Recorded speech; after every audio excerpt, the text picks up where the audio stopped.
Hello, smart mathematicians. Let's do question 1.1.1 of sequences part 1. Given the linear pattern 7, 2, negative 3, it goes on like that. Determine the general term, nth term of the linear pattern. So what do we do here? That the linear pattern, we know that it is in the form t nth term is equal to an plus b, where a is the constant difference. So we have to find the constant difference between these three terms. So we have 7, 2, negative 3. Please be careful. It's not a bigger term minus a smaller term. It's term 2 minus term 1, term 3 minus term 2. So here is going to be 2 minus 7, which is negative 5.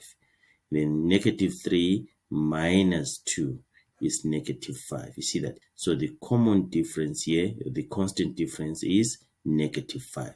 So we substitute where there's a, we put negative 5. So this is Tn is equal to negative 5n plus b. Now, how do we find b? Right, you can use any term here. We can even use term 3 if you want, but let's just use term 1. I'll show you also with the other terms. Let's use term 1. Term 1 is equal to negative 5 times 1 plus b, and then term 1 is 7. 7 is equal to negative 5 plus b. Then transpose 12 is equal to b. So therefore, Tn is equal to negative 5n plus 12. You can even check your answer. Put 1 here. Negative 5 plus 12 is 7. You can even use term 2 if you want. T2 is equal to negative 5 times 2 plus b. Then T2 is 2. 2 is equal to negative 10 plus b. Transpose negative 10 to the left hand side. 12 is equal to b. See that? Then we get that. You can use term 3. Term 3 is equal to negative 5 times 3 plus b.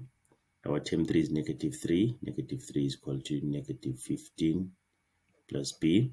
Transpose negative 15 this side becomes negative 3 plus 15, which is 12. You see that? Okay. So as long as you substitute your n correctly and your term correctly, please take note of that. N is the term number, and then T3 or Tn is the term in the sequence or in the pattern. Okay. Right, we're going to meet when you're doing question 112.